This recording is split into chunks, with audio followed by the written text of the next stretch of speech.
Quando o mundo medieval se organizava em reinos instáveis, guerras constantes e alianças frágeis, uma instituição se destacava acima de todas as outras pela sua continuidade, alcance e poder silencioso: a Igreja. Diferente dos reinos, que surgiam e desapareciam com o tempo, a Igreja atravessava fronteiras, sobrevivia a reis e influenciava gerações inteiras. Esse poder não vinha apenas da fé, mas do controle absoluto da informação. A Igreja estava em todos os lugares. Em vilas pequenas, cidades muradas, castelos isolados e grandes centros urbanos, sempre havia um padre, um bispo, um monge ou um representante religioso. Essas figuras não eram apenas líderes espirituais. Eram conselheiros, educadores, escribas e, muitas vezes, os únicos alfabetizados da região. Isso dava à Igreja algo extremamente raro para a época: acesso direto às palavras, às confissões e aos segredos das pessoas. A confissão religiosa foi, sem dúvida, uma das maiores ferramentas de coleta de informação da Idade Média. Pessoas de todas as classes sociais revelavam seus pecados, medos, traições e pensamentos mais íntimos, acreditando que falavam apenas com Deus. Mas, na prática, essas confissões também criavam um retrato profundo do comportamento humano, das tensões sociais e das conspirações em andamento.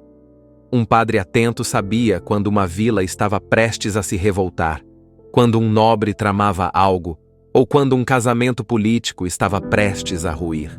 Mosteiros e abadias funcionavam como verdadeiros centros de informação. Monges copiavam manuscritos, preservavam textos antigos e mantinham registros detalhados de acontecimentos locais. Eles anotavam colheitas, doenças, mortes, guerras, alianças e eventos políticos.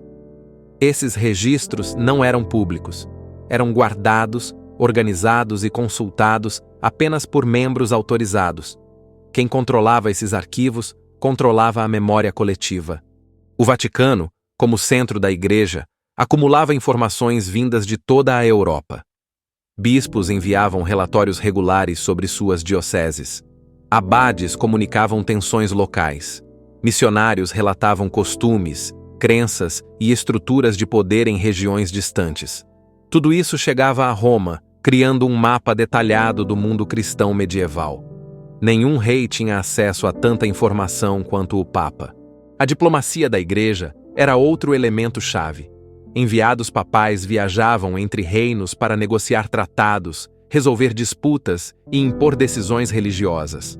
Oficialmente, eram mensageiros da fé. Na prática, eram observadores altamente qualificados. Eles analisavam forças militares, disputas internas, estabilidade econômica e até a personalidade dos governantes. Um relatório papal podia definir se um rei seria apoiado, pressionado ou excomungado. A excomunhão, aliás, era uma arma poderosa, não apenas espiritual, mas política. Um governante excomungado perdia legitimidade, aliados e apoio popular. Para usar essa arma com precisão, a Igreja precisava de informações detalhadas. Sabia exatamente quando e como pressionar.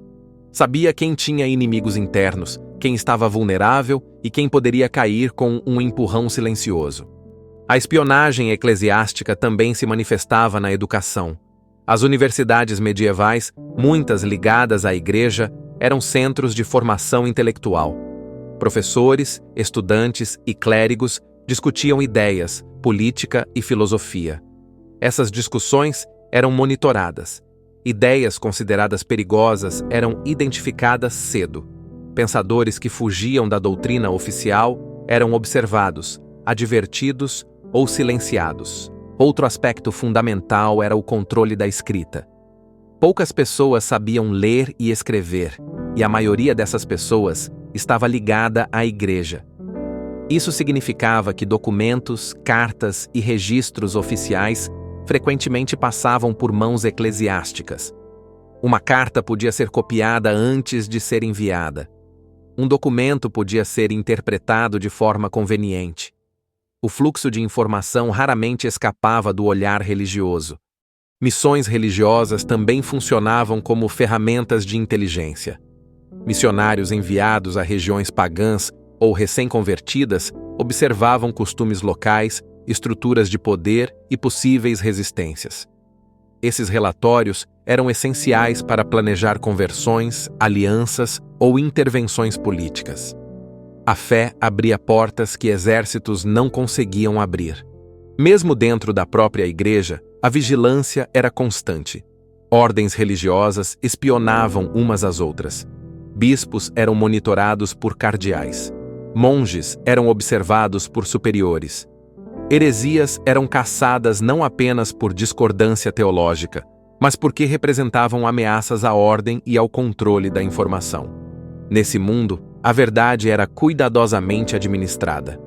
Nem tudo o que se sabia era divulgado. Nem tudo o que era registrado era ensinado. A igreja escolhia o que deveria ser lembrado, o que deveria ser esquecido e o que deveria ser reinterpretado. Esse controle moldou séculos de história. Com o passar do tempo, o sistema de vigilância e controle da informação da igreja se tornou ainda mais sofisticado. À medida que surgiam novos conflitos, reformas internas e movimentos populares, a necessidade de monitorar pensamentos e comportamentos crescia. Foi nesse contexto que a Igreja desenvolveu mecanismos formais para identificar, investigar e neutralizar ameaças internas. A Inquisição é o exemplo mais conhecido desse processo. Embora muitas vezes retratada apenas como instrumento de tortura, ela foi, antes de tudo, um sistema de investigação e coleta de informações. Inquisidores viajavam entre cidades, interrogavam populações inteiras, reuniam denúncias anônimas e criavam dossiês detalhados sobre indivíduos suspeitos. Esses registros eram arquivados e utilizados ao longo de anos, às vezes décadas. O medo da denúncia criou uma sociedade altamente vigilante.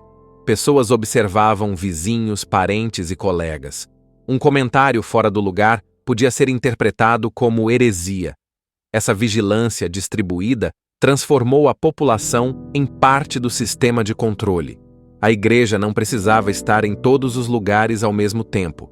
As pessoas se policiavam sozinhas. Os arquivos do Vaticano cresceram enormemente nesse período. Cartas, confissões, investigações, relatórios diplomáticos e registros inquisitoriais eram organizados e guardados com extremo cuidado.